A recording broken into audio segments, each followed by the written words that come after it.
Welcome to the podcast. My weekend was good. I had a good time. I did a Thursday night. I did a private gig. It was in a school. I did it with my best friend Gerald. Shout out for him, Gerald Benford. You guys should check him out. One of the funniest comedians out there. Definitely check him out. We both did the show. He killed it as always, and then he handed it over to me. I don't do too much crowd work. He does good crowd work. We work well, and he got all the crowd up and going, and then I went up there and I finished it up. It was a great show, and then they happily paid. That's when you know you have a good show, when people actually pay you and they're happy to pay you. And it was good. We split it. It was good times. And then Friday and Saturday, I was at Catch a Rising Star. If you're there, thank you. If you didn't show up, well, you missed out. I'm going to be back again on the 31st, New Year's. So if you missed out now, you get an opportunity to catch. Actually, then it would be me and Gerald, both of us. We're double headlining that show at Catch a Rising Star, December 31st. It's going to be a good show. So if you haven't gotten your tickets, you don't have any plans for the 31st, there you go. That's the plan. That's where you need to be. And then after that, it's going to be New Year's. Are you guys excited? This is like the best time, right? I love this time. This is like right before the week of Thanksgiving, when people are like, okay, finally we're getting to a point of where we can have a break in this year. And people are ready for the break. People are being nice. They're being so nice that in fact Mamdani and Trump met. If that's not holiday spirit, what is it? They both met, they had a lovely conversation. We don't know who threatened who, but they had a lovely conversation. That's what they said.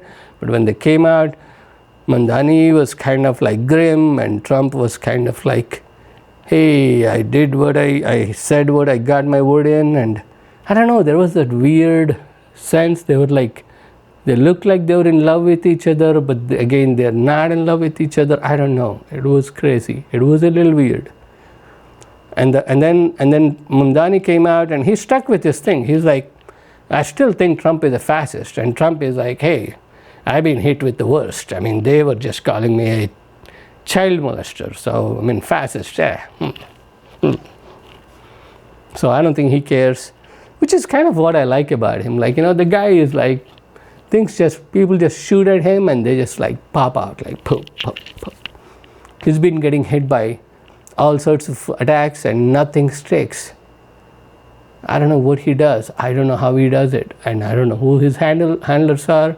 But dude, those guys are good. And then Mamdani, that guy is a great speaker. And he probably convinced him. I'm sure Qatar money helped it too. Qataris, they gave him a plane to Trump. And now they probably got a bunch of listening devices in the plane. So every time Trump farts, there will be alert in Qatar. I don't know. We don't know what's going on out there. They're building the ballroom. What is in those walls? What are they putting in those walls? If you go there and enjoy your night away, what are they going to find out about you? But if you don't have anything to hide, what are they going to find? That's where people like us, regular people, come in, because we don't got much to hide. So we don't really are concerned about those things. But those guys, the Epstein files and a lot of complicated stuff they have to deal with every day. We don't have to go through that. I just have to tell jokes and then do this podcast and hope someone watches me. But it was a good weekend. I had a great weekend. I'm super excited for.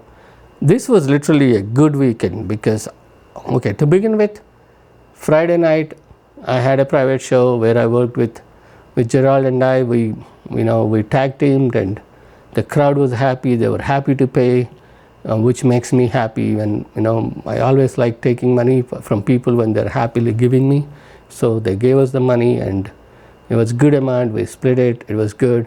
And then Friday night was good. 10 people paid, but they didn't show up, which kind of bothered me. Poor people, times are tough and you paid and you didn't show up.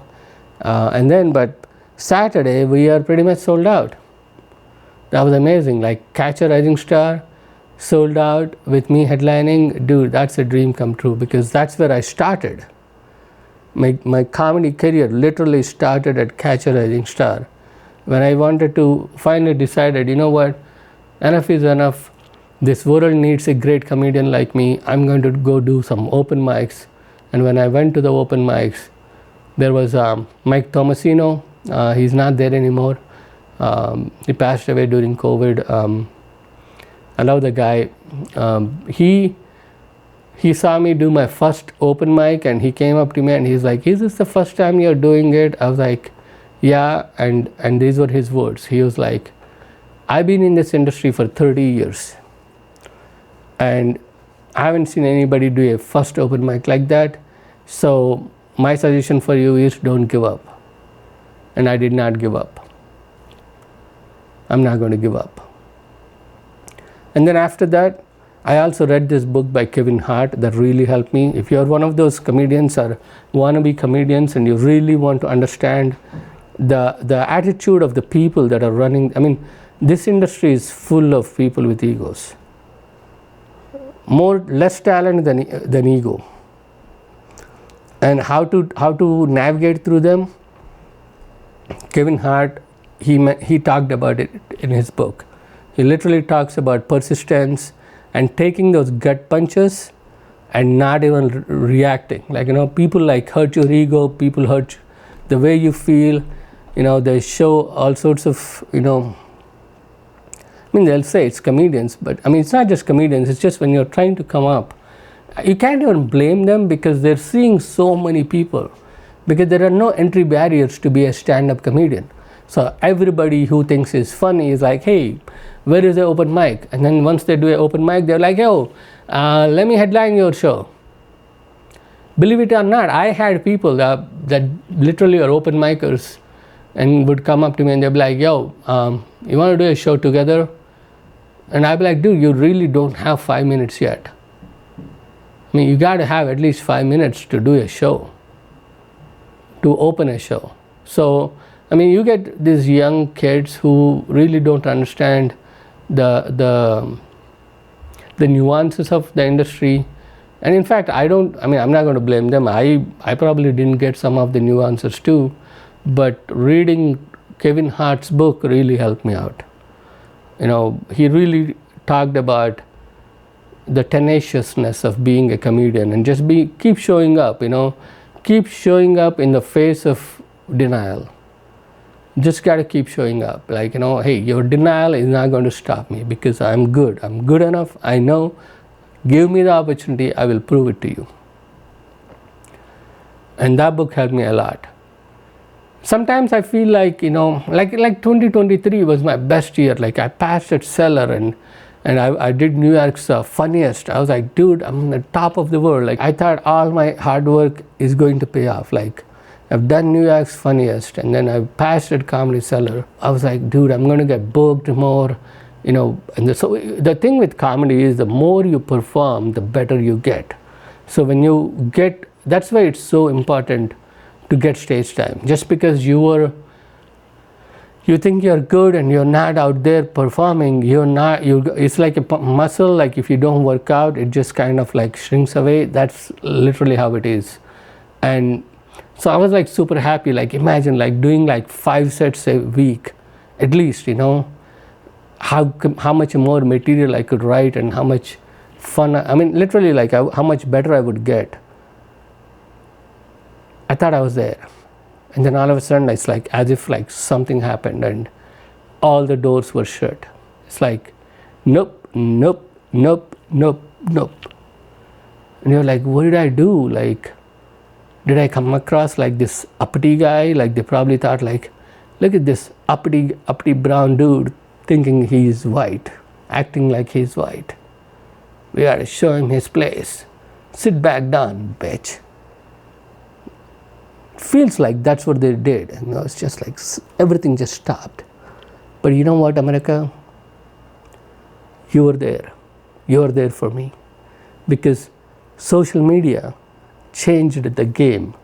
If I'm good, if I'm good, why do I need someone else to validate me? If I'm good, I could just tape it right like this. I don't have a producer. I just have a camera here and a camera here. And I'm going to sit here and I'm going to talk.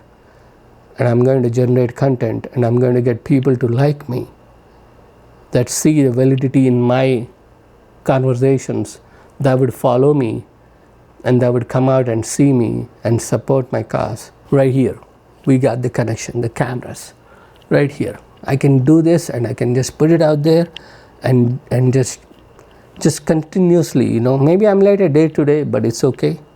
But continuously keep generating content and putting it out there, and my people will be there. In fact, I'll tell you a story. So my parents moved to Delhi when I was 4 years old, and they stayed there for 6 months. Because I was 4 years old, they were like, in Delhi they speak Hindi, we speak Telugu. So they were like, you know what, let's just, they just kept me home because they were like, he don't know Hindi, he's going to have trouble going to school. And then we're only here for 6 months because my dad is doing his a house surgeon or something, which is similar to doing residency here at the time. And they were like, no point keeping him in school and him suffering without knowing the language. Let's just keep him home. So I used to stay home, and I used to be bored, like since morning till evening when all the kids come home and then they come out on the streets to play. I got no one to hang out. I mean, when they come out in the street, all we do is we fight, because I speak Telugu, they speak Hindi, they don't know what I'm saying, I don't know what they're saying. Eventually one thing leads to another. Someone pushes me, I push back, and all of a sudden we have a little fight going on, but at least it's entertaining, And then we fight, and then I get in my little baby bicycle. I had a two-wheeler bicycle with support wheels, and I could ride, and I was the only kid in the entire street that could ride bicycle. Everybody, all the kids, they're all like doctors' kids, they all have bicycles. My dad is like the smallest doctor among them, because he's the student, he's like house surgeon, but like, because they're always busy fighting with me, they don't ride their bicycles, they just drop them there and then they fight with me, and then they go play among themselves, and then they don't want to play with me. So I got nothing else to do other than ride my bicycle. So I used to ride my bicycle all the time, which means I got really good at bicycle. And then like my dad is like, well, you don't need these training wheels, and he took the training wheels off, and now I'm this only kid riding around without training wheels. And that like got those kids so infuriated, because at home their parents are like, we bought you this nice bike and you don't even know how to ride it, look at that kid. Because Indian parents do that, they're always comparing you with other kids. Not my parents. My parents kind of decided like, there's no point comparing him. Also because, my parents are moving a lot, and they know I'm kind of pitted against, wherever I go, it's a new thing. So they're like, what, we're not going to put more pressure on him. So they're pretty chill. But usually Indian parents do that. So these kids, their parents are always like complaining at them, like, oh, you don't know how to ride the bicycle, look at that kid. And they would show me, and I'd be like doing circles in the ground. And they would get pissed off at me. And that's another reason to fight with me for them. But the thing is, they can't catch me when I'm on my bicycle, haha. But anyways, going back to my story, during that time, we used to get this newspaper called Inadu from our state, and it's in Telugu. And in that newspaper, if you open the first page, in the bottom there is a cartoon. Like every day there is a cartoon, and usually they would put like some historical stories. And I couldn't read at the time, but I would go and ask my mom, and she would tell me the story. So that's how I came across the story. So there was this king. This king, his name is Salivahana. He is apparently the first Telugu empire, like the king that established Telugu empire. And he is called Salivahana because he's so fearless that his vehicle, he used to ride around a tiger. So I don't know how true it is or not, but the thing is, that's his name. Sali means tiger, Vahana means vehicle, the guy who rides the tiger. That's him. He's our first king, but he is not like born into the kingdom, right? He's not like, his dad is not a king or something. His dad is a potter. I know you guys are all thinking like, wait a minute, you guys have caste system? How did he become king? Well, guys, before British came and legislated it, that people, you have to stay in your caste and you cannot switch. A lot of Indian people don't even know this. Before that, caste was fluid most of the times, unless someone is trying to oppress someone and make up these rules, usually based on the books. You are what you do. So this guy is a potter's son, but he wanted to be a king, and their king was not a good guy. He was charging a lot of taxes, and when he was a kid, he would make all these toy soldiers and elephants, horses, like the entire battle, army. He would make these toy figurines, but then his parents were afraid that if the king's people ever come and see that this guy is making army toys, they might see it like maybe he's planning something. I mean, they were afraid, so they told him, get rid of it by end of the day. So every day, end of the day, all his figurines that he made all day, he would take these figurines and put them in the well. They are made with mud, so he would just dump them in the well, and in his head he would be like, the day when I go after this king, this evil king, these people will come and help me out. That's what he truly believed. And then eventually he grew up to a teenager, and then he started defying the king, especially when they come to collect taxes. So the king sent few soldiers to capture this kid. And then when the soldiers came to capture him, the people in the town, they liked the kid so much that they picked up weapons, whatever they could find, knives and whatever, the household weapons, household items as weapons, and attacked the king's soldiers and drew them away. So the king came back with a bigger army, and this time the entire town showed up, and this guy, in his head, he's like, my soldiers are coming. And they showed up, and they helped him defeat the king, and he became the first Telugu ruler. So in my head, that's what I think. Every time I'm doing something, it's like people tell me, oh, you can't do this, you can't make it, you have an accent, you have that, you have this. No. In my head, I truly think of that kid.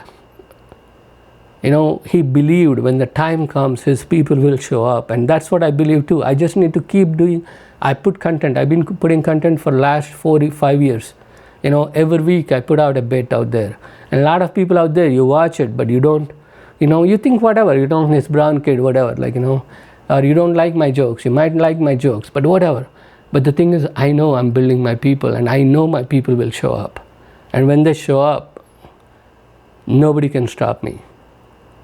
All these people that think they can contain me, no.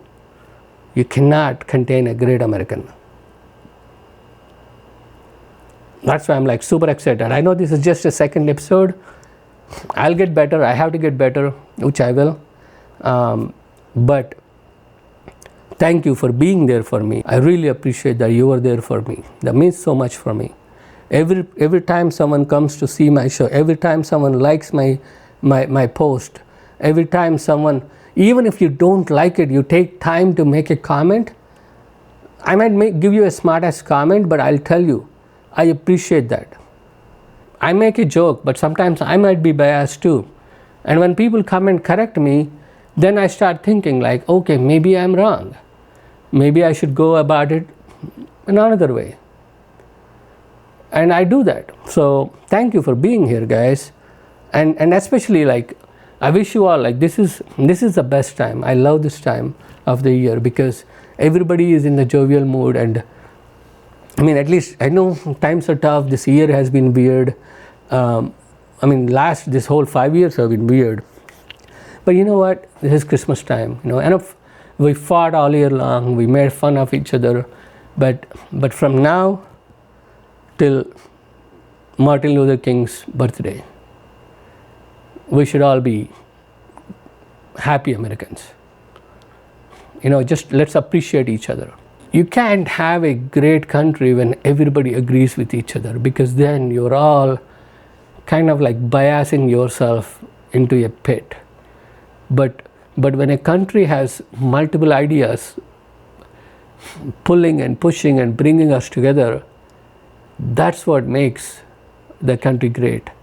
And that's why when I say Great American Podcast, yeah, this is the only country in the world where you have people of all races, all religions, everybody living together, different languages, and we're all getting together and we're all prospering.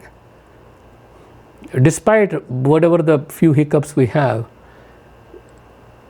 when they say the great melting pot, and it's melting and it's including all these new flavors into it and making it so much better, and I'm just happy I'm part of this melting pot. Welcome back to the podcast. Just a little break. I took some notes again because I don't want to give you a bunch of unplanned stuff. Anyways, it was a great weekend. I got paid. I did 2 private shows. I did a private show on I've been trying to tell you guys about this and I keep getting distracted. On Friday night, on Thursday night, Gerald and we did a private show for a school PTA. Those guys had fun. They paid us. When they paid me, they were happy. And then Thursday and Saturday, I did 2 shows at Catch. And Friday night, we had a decent turnout, about 30 to 40 people, but the crowd was great. I had a lot of fun. And then Saturday, I had a full house. So that was wonderful, just watching. It's like as if my people are back. My people are coming. And then Sunday, I did this another show. That was really good. It's only like 10 minutes, but the pay was good. The drive was like 2.5 hours, and the set was like 10 minutes, and I got paid. The pay was good. It's worth the drive back and forth. So I was driving back, and then halfway through, I realized I left my camera bag there. I never leave my camera bag behind because usually I'm always taping my sets, but because it's a private gig and there are kids running around, I'm like, you know what, maybe I don't have to tape this one. It's only 10 minutes and I'm just going to do my hits. So I did not tape it, and that's why I forgot it. And I didn't realize I forgot like an hour, like literally I entered New Jersey from New York, and I was like, back to home, my home country, and I was about to celebrate, and I was like, hey, where is my bag? And I was like, oh shoot, I got to go back, and which means I had to go back an hour to get, and those guys are really nice. They held the bag for me, and I got to go and pick it up. So I got to go back an hour and come back an hour. And when you do those kind of things, like when for me, I forget things, or these kind of things happen where, like for example, I was supposed to be 2 hours early to home and have enough time to shoot my podcast. But obviously, because I had to go back and come back, and then in the middle I had to take a little break, that's another 3 hours gone, at least 2.5 hours gone. So there was, I couldn't shoot my podcast yesterday. It was a good experience though. For me, like shit like that happens where I'm like, oh, okay, I got to go back an hour. It feels really draining if I were to take it like that, like, oh no, I lost time. And if you think about what you lost, it always makes you feel sad. So I made myself a rule, since, because I do this kind of stuff, I forget, I'm running late, whatever. I'm like, everything is an experience. I want to experience it. Okay, fine. I have to spend a couple of hours in my car, but maybe I could listen to a couple of more podcasts. So I was listening to podcasts, and okay, this is so cool. They have James Gandolfini. James Gandolfini. Rest area. I was like, wait a minute, James Gandolfini, that name sounds so familiar. Who is it? Is that a freedom fighter? Is that someone, civil rights fighter, liberator? Who is he? And then I realized he is the Soprano, Tony Soprano. I love the guy, don't get me wrong, I love the guy, great actor, I loved the show. But a part of me was like, is it really that important to have his own rest area? But then again, hey, this is New Jersey. This is Italian country as much as it is Indian country. So if my Italian brothers want to have their own rest area with their boy James Gandolfini, who am I to complain about that? So I went there, I took photos, I'm going to post them here, you know, the rest area with his beautiful face on it, and I got some well, I was going to get, they have Burger King, they have Dunkin', and they have Nathan's, and they have like a gift shop. The gift shop, as always, I was looking for if there are any toys that I could give my, you know, because whenever I go out, I want to get something for my kids, so they would feel happy that, you know, I came home, like, you know. So, but they're all expensive over there. You know, the inflation is getting bad. And then I didn't want to eat the Burger King because all they have is like, you know, everything is like double fried chicken. So I thought, you know what, I'll just go to Dunkin' and get me some breakfast eggs. You can't go wrong with eggs, right? And I went and I got a egg wrap. You guys know what's an egg wrap? Like the $2 thing where they put one egg in there and they close it and they give it to you. Guys, shrinkflation is here. Okay, first of all, because it's in the rest area, obviously they're not going to give me the thing for like $2 or $2.35 or something, which usually costs at regular Dunkin's. So maybe they charge me $5. I didn't really check. Okay, I got that. I got a coffee. So everything came down to like.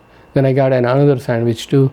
What is that? Like a egg and, because this, okay, I'll tell you. I'll go in the order. I got this thinking, okay, this wrap is going to be fine.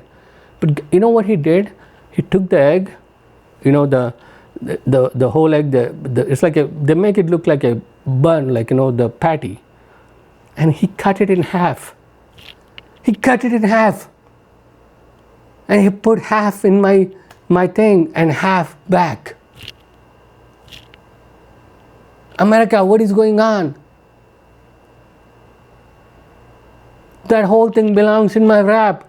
That entire, the round thing, the patty, the egg patty, that was supposed to be, the whole thing is supposed to be in my wrap. He cut it and put half of it back. It broke my heart. I was like, dude, what the heck are you doing? I never saw that. Nobody cut a patty half and put it back. I get the whole patty. He's like, no, we don't do that anymore. And he has an accent too, and I was like, you know, with my American accent, I can't argue with him. It's like two accents against each other. It's not going to work out. So I was like, you know what, just give me another sandwich.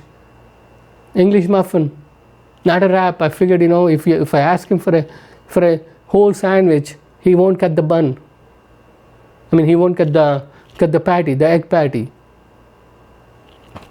That broke my heart when he took that knife to that patty. Oh my God, dude, what is going on? Duncan, what are you doing, Duncan? Your egg and cheese wraps, you're giving us half an egg. That's not fair. That's not fair. I don't care. I don't care if there is 30% tariffs. You're not importing eggs from China. Can't do that to us.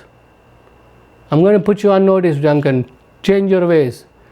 Or if it is just that one place in James Gandolfini rest area that are doing it, stop doing it. And I'm sorry if I said his name wrong. There are just too many syllables, okay? My accent doesn't sound so many syllables. James Gandolfini, that's the best I can do. Gandolfini, I'm trying. But that's his rest area, and there is a lot of unfair thing going on there. Half a patty? Who are you kidding? Broke my heart. The whole 2 hours back and forth I had to go to pick up my forgotten bag did not hurt me more than this. I was so hurt. But you know what, guys? I'm not going to be hurt. I won't let that get to me, because this is the season. This is the time right now. There's Black Friday coming up. There's Thanksgiving, and then you got Christmas, and then you got New Year's, and then you got, for us Telugu people, we got Sankranti, and then you got Martin Luther King Jr. But dude, this whole season is my favorite season. I'm not going to get half a patty of egg get in my way. So yeah, I sucked it up. I ate my patty. I ate my the chicken wrap, not the chicken, my egg and cheese wrap, and then I ate my English muffin and egg and cheese, and I drank my coffee, and I said Merry Christmas to myself. It's okay, guys. It's okay, because this is the season when America is going to come ahead. I know last week stocks were all down, stocks were all tanking, and everybody is like, is the AI bubble going to burst? And I should have told you guys, don't fall for that. This is how these guys work. And this week they're growing again. You know why? Last week, those guys sold everything, took their profits. All the institutional investors, they all sold it off and took their profits. And that's what let that stock go down. And now that it's down, they bought it. Now they're going to go on vacations. And it's going to keep ticking up and up and up and up and down, up until January 15th, when the vacation time is over, when these guys come, and they're going to be like, and then and then the US government is going to be talking about shutting down again, and they're going to sell off, take the profits again, and the stocks go down. How the stock market goes up and down, I'm telling you with my non-expertise opinion, has nothing to do with the valuation of the companies anymore. It's all about these investors, these huge investors. They can at will take profits when they want, tank the market, buy it at low, and then buy and then sell again. The only way we can do that is, you got to see the patterns, what they're doing, and buy and sell and follow those institutional buyers and sellers. But it's so hard to follow those patterns, but I'm getting an idea. Well, as soon as I get some money, I know how to make more money. So that's where you come into picture. You got to buy those tickets. I'm going to be in Orlando December 3rd. Orlando, Florida, Funny Bone. They said if I were to sell 150 tickets, I would be in the lineup for Funny Bone. I'm hoping I'll get there. You could help me out. December 3rd, that's like the week after Thanksgiving. So there's that. So we had some technical difficulties, so I got to go upstairs and tell my kids now to stop running around. In a very nice way, because it's the time of the year, it's the holiday time. So I was like, dude, tiptoe. And he's like, okay, tiptoe. And he tiptoed upstairs. And now I'm back to the podcast. Did you guys hear about that? Marjorie Taylor Greene? She said, a traitor is an American that serves foreign countries and themselves. Who is she talking about? Who could that be? Who is a traitor that is serving foreign interests and themselves while antagonizing Marjorie Taylor Greene? Who is that? I don't know. You tell me in the comments. And then,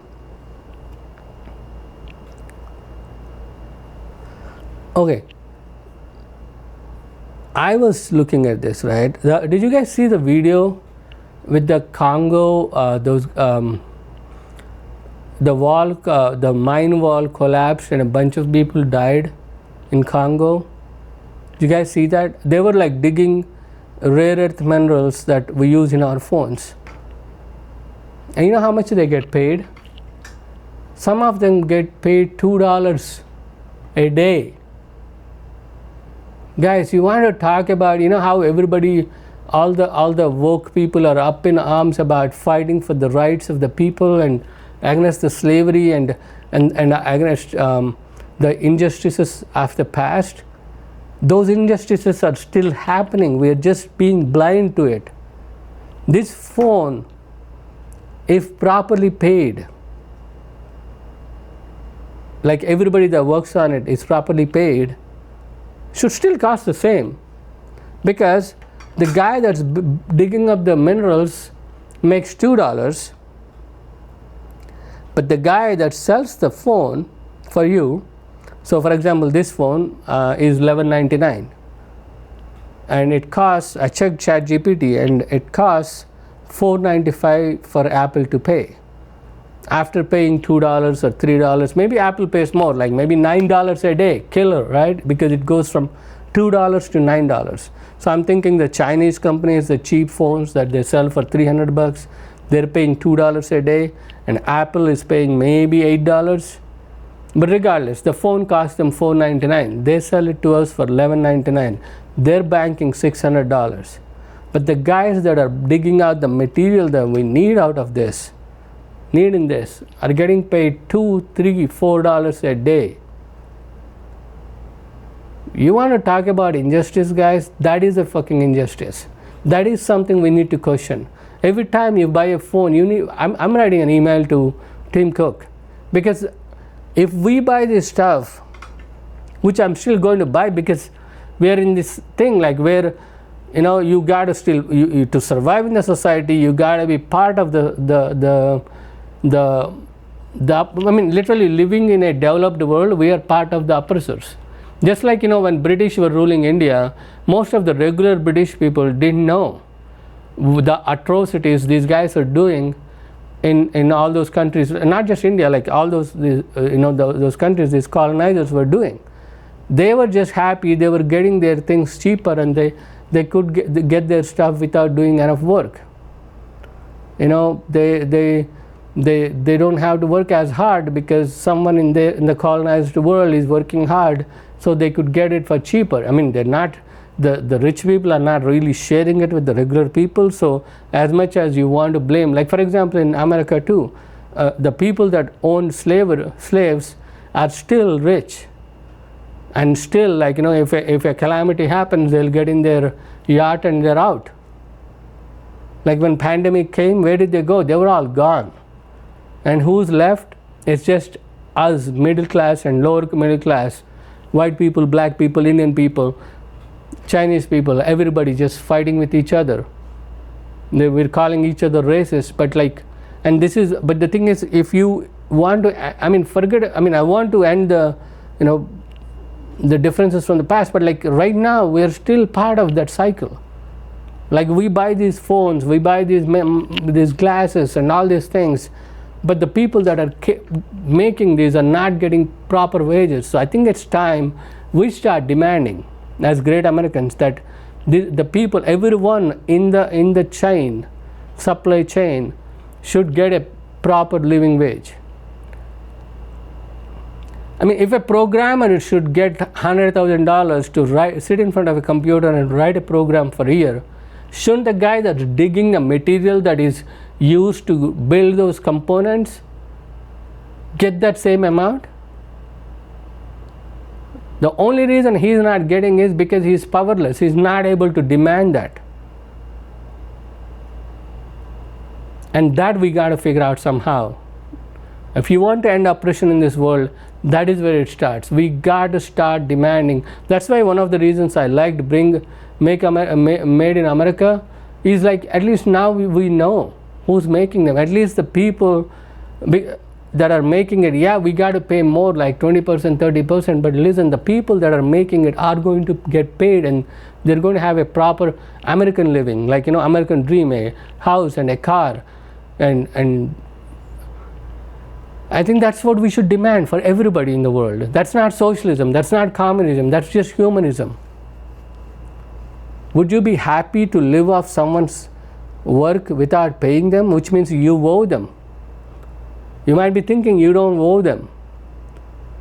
But in the cosmic world, we all owe these people that we're undermining, and we're taking their hard work, and we are benefiting from it.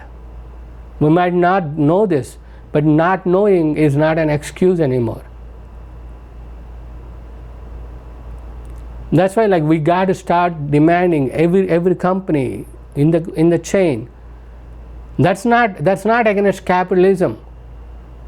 If the capitalism is about the person who invests into it makes money, the person who invests his blood and sweat into it is also an investor. He need to be treated as an investor, not just the guy that puts money. Like if you open a restaurant and I be like, hey, I got $50,000, I'll buy you a building, and there's a chef, and the chef is not going to be like, oh, okay, don't pay me any. No, he'll be like, dude, 50-50, because I make the food, you bring in the establishment, so we split the profits 50-50.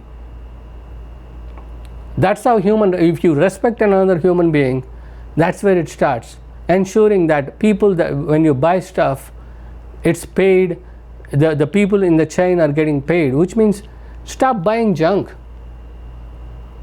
We are adding to the global waste. This entire world, universe is right now is like this capitalist machine.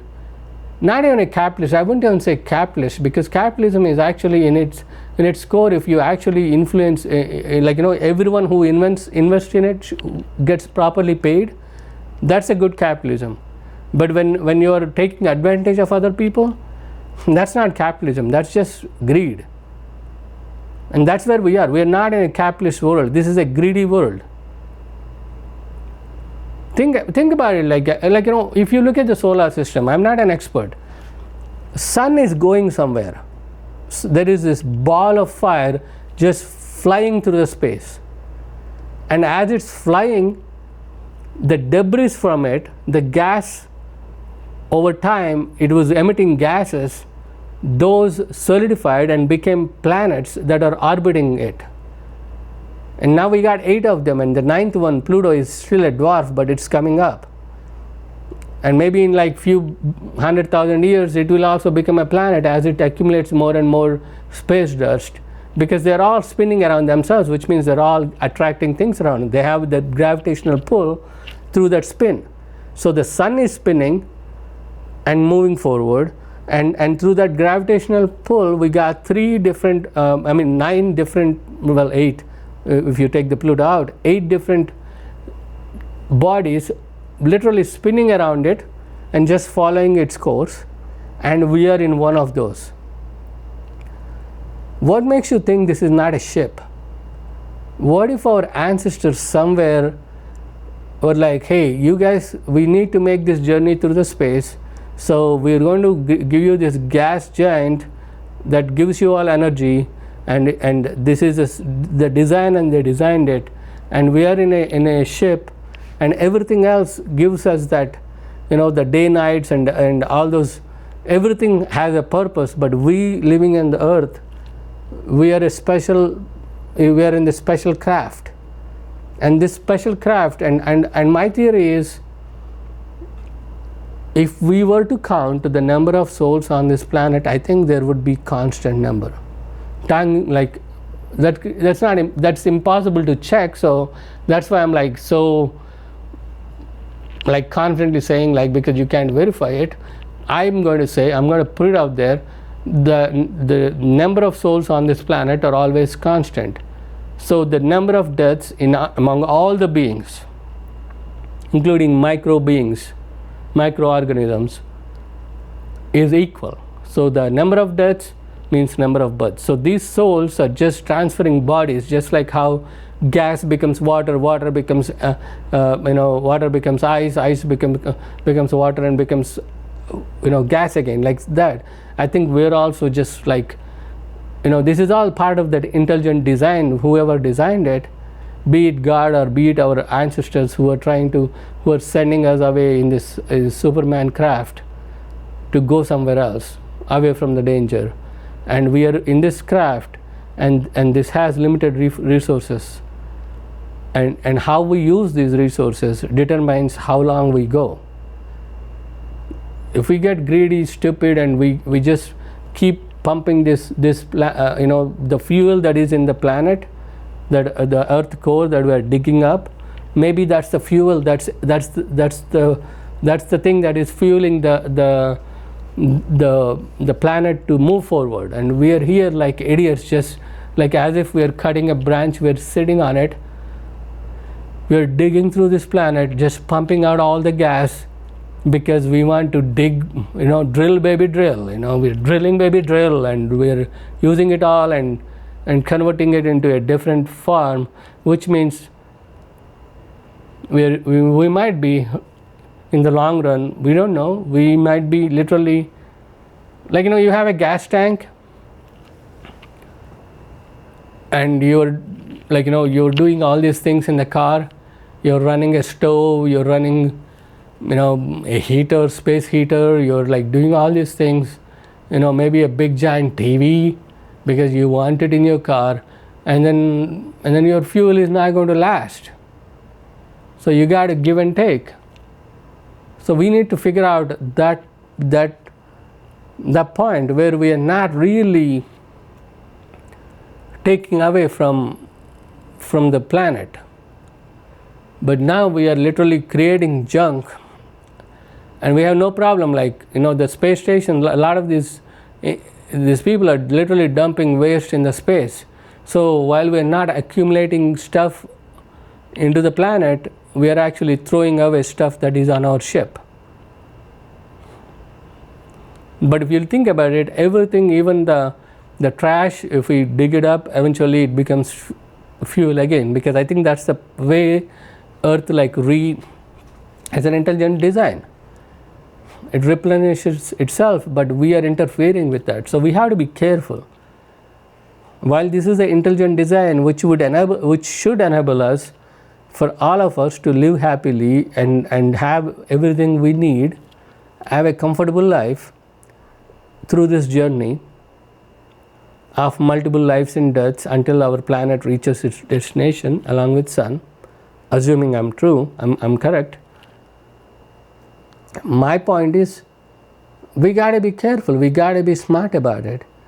Like, that's why I get so excited when the wind energy, more than wind energy, I'm like more optimistic about solar energy. I mean, there is a giant ball of fire right there. We just need to figure out how to use that energy. If we could do that, then we're not using the energy, the core of the earth, the whatever it is there, the fuel of the earth, which means it might prolong the journey for the planet. These are all just thoughts. I'm not saying I'm right. I'm a comedian. I just tell jokes. But I want people to think about these things. I want people to talk about these things and maybe come up with better ideas. Maybe, because right now we're just a bunch of greedy Fs who have no sense of our destination, and we are living it for now. And these greedy rich people, I'm not saying everybody is like that, but when shit hit fans, they get in their yachts and they're out. And you and I, we're stuck here. So we got to figure this stuff out, guys. We got to figure this stuff out. But to begin with, I say, demand everywhere you work, your workplace, you're in a company.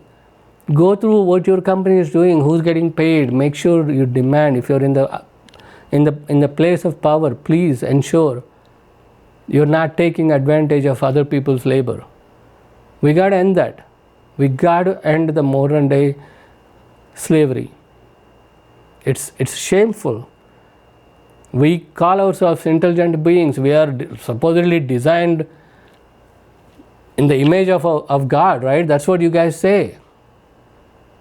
Yet if you're designed in the shape of God, then why are you acting like an ass? We all know we don't survive for, like, dude, like 20 years back, I used to think the world will never end. Now I'm like, oh my God, another 30 years I'll be done. And that's how simple this life is. I don't know what happens. What if all my peers are going to be up there like laughing at my ass for being greedy here? This is like a simulation. We are here, and how we are, and our maybe this is a judgment to, this is a test to how we are, and what is our metal, like, are we good people? And a lot of these people, the greedy people, they think in their head, hey, nobody is watching, and I have an opportunity to steal and make myself better and give it to my kids. And then they die, and then they go upstairs, and everybody is laughing at them like, you failed. I know you're rich, you're stinking rich in the earth, but here we all know what kind of a loser you are. Maybe that's what is awaiting you, you greedy fucks.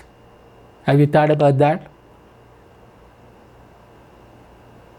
That's, I mean, I really hope so. I mean, it's like a video game, like a really fine, like if this could be a video game, guys. A well done video game where we all here. I used to think like, like my life when I was a kid, my parents are in a small village, and my dad is a doctor in this forest area called Nalamalai Forest, where people live off the forest. And I used to think like, oh my God, these people have no life. Like, I mean, look at those people in other countries with rich, lot of money, and they must be living it up. But now as I grow up and I've seen all the way from there to here, I realize everything is relative. Happiness is relative. Which means all these like things don't matter. Shouldn't that tell us something? I don't know. I just hope, like, I just want everybody in the world to be happy, so they would be in a happy mood to come and check out my comedy show. I don't know, that's my dream. I just want people to be happy. Pay them enough so they can afford my tickets. It's not too much to ask, is it? I just think every working man and woman should get a fair pay. That's all I'm saying. Everyone should be compensated. I don't know where we're going with that, but hey, this is a Great American Podcast. I didn't tell you as many jokes, but this is something that's in my mind all the time. I hate to see, because I've seen, growing up in India, I've seen misery, I've seen, like, these are happy people. They have the beautiful smiles. I have my friends, their parents, they're like farm workers, or they would work hard all day, and they're like withering away. And you could see, like, I have friends whose parents are like, like farm workers, and I could see the pain in my friends, like watching his dad work so hard for so much less. And yet the world is just brutal toward him. Like, if you see someone don't make enough money, you treat them like shit. Why? You think you're better than them, but you don't get it. Like, they're willing to be compensated less so you could have better. You should be thankful to them. Maybe that's where it starts, compassion. We need to start being more compassionate toward people. This is the time of the year. We're all celebrating end of the year. As Americans, let's start being more compassionate. Why are we so hated in each other? Unless someone is like, no, I don't think anybody wants the worst for this country. That would be dumb. Living in this country and hoping the worst for this country. That, I don't think so. It's just misguided thing. Then have a conversation. Trump and Mamdani met up. They had a bromance. They might disagree, but I'm so happy they talked. It would be silly and hurtful to have them fight and ruin New York City. Nobody gains from that. So I'm so happy when they had a conversation, they got together, they're like, yo, let's talk it out. You're still a fascist, you're still a communist, but let's talk it out. I loved that. That should be the spirit, guys. That should be the spirit. We had our worst 5 years, from 2020 to 2025 we struggled. But let's make 2026 a new beginning for all of us. Let's not hate. If you hate someone, do me a favor. If you hate someone, take some time to read up about them.